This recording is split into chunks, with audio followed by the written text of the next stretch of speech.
Assalamualaikum warahmatullahi wabarakatuh. Ketemu lagi dengan Ibu Nurul Bayan Ajis dalam mata pelajaran Produk Kreatif dan Kewirausahaan. Di sini Ibu akan membahas mengenai kompetensi dasar 3.2, yaitu menganalisis peluang usaha produk atau jasa, dan KD 4.2 yaitu merencanakan produk usaha, ya. Nah, di sini dalam identifikasi peluang usaha dan perencanaan produk kreativitas itu kita akan mengenal yang namanya ekonomi kreatif, industri kreatif, dan sektor usaha. Yang kedua yaitu berkaitan dengan produk kreatifnya. Ketiga, mengidentifikasi peluang usahanya, dan yang kelima yaitu merencanakan produk kreatif untuk usaha. Oke, yang pertama yaitu A. Mengenal ekonomi kreatif, industri kreatif, dan sektor usaha. Sebelumnya kita di dalam dunia usaha tentunya adanya yang namanya tantangan. Tantangan utama para wirausaha pada era revolusi industri itu adalah VUCA World, yang dimana VUCA secara tidak langsung menciptakan suatu tren baru yang penting untuk dipahami oleh wirausaha. Tetapi jika dulu orang mencari perusahaan yang akan memberikan kerja, kini justru sebaliknya. Malah perusahaanlah yang mencari orang terbaik untuk kerja di tempatnya itu, ya. Misalnya dulu mesin, modal, kondisi geografis menjadi sebuah keunggulan. Tapi sekarang karyawanlah yang bertalentalah yang menjadi keunggulan perusahaan itu sendiri. Oke. Nah, yang pertama yaitu berkaitan dengan ekonomi kreatif. Ekonomi kreatif itu adalah sebuah konsep yang menempatkan kreativitas dan pengetahuan sebagai aset utama dalam penggerakan ekonomi. Yang kedua yaitu industri kreatif. Industri kreatif di sini berasal dari pemanfaat kreativitas, keterampilan, serta berkat individu untuk menciptakan kesejahteraan serta lapangan pekerjaan melalui penciptaan dan pemanfaatan daya kreasi dan daya cipta itu individu tersebut, ya.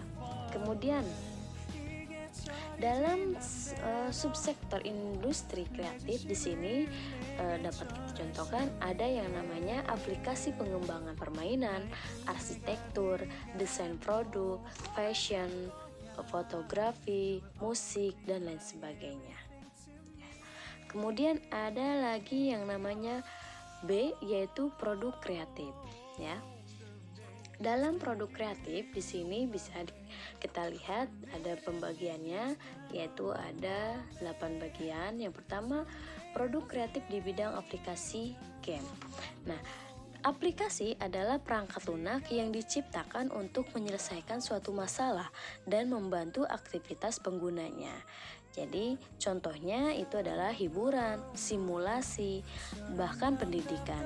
Contoh lain kalau misalnya dalam bidang ini itu bisa menjual produk dan jasa di bidang aplikasi ataupun games.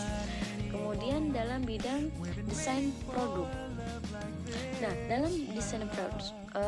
dalam desain produk di sini kita bisa membuat kreasi dari sebuah produk dengan menggabungkan antara unsur fungsi dan estetika sehingga memiliki nilai tambah bagi masyarakat.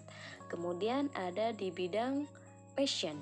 Nah, kalau misalnya dalam bidang fashion di sini kegiatan kreatif yang terkait dengan kreasi desain busana, desain alas kaki, dan desain aksesoris model lainnya sesuai dengan perkembangan zaman sekarang. Nah, industri fashion bergerak untuk memenuhi kebutuhan akan busana dan pelengkapannya. Kemudian ada lagi DKV. Nah, DKV ini adalah desain komunikasi visual. Nah, atau yang sering dikenal dengan sebutan DKV.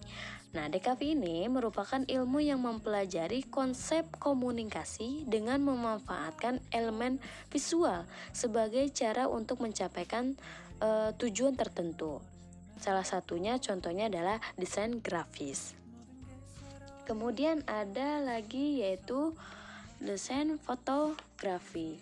Nah, dalam bidang fotografi di sini adalah sebuah proses ataupun kegiatan yang menghasilkan suatu seni berupa gambar ataupun foto dengan memanfaatkan media cahaya dengan menggunakan sebuah alat yang disebut dengan kamera. Apalagi sekarang ya, banyak orang-orang yang menggunakan kamera. Kemudian ada lagi yaitu di bidang kriya.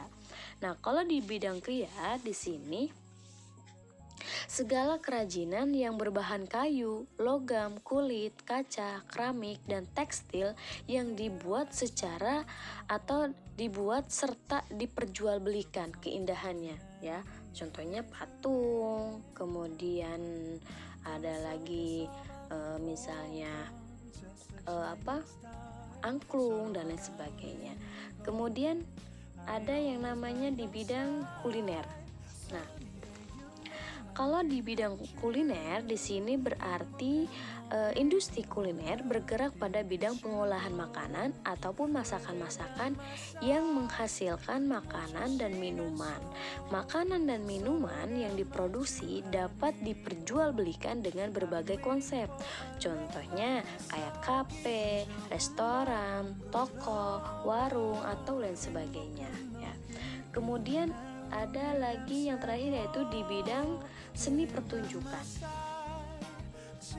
Nah, kalau misalnya dalam seni pertunjukan di sini berarti seni merupakan cabang seni yang membentuk karya seni dengan media yang bisa ditangkap baik misalnya ditangkap oleh mata maupun dirasakan oleh rabaan. Ya.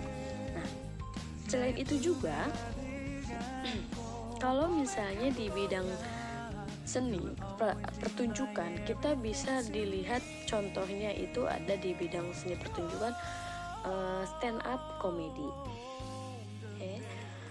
Cukup sekian dari Ibu, nanti Ibu akan memberikan penjelasan lagi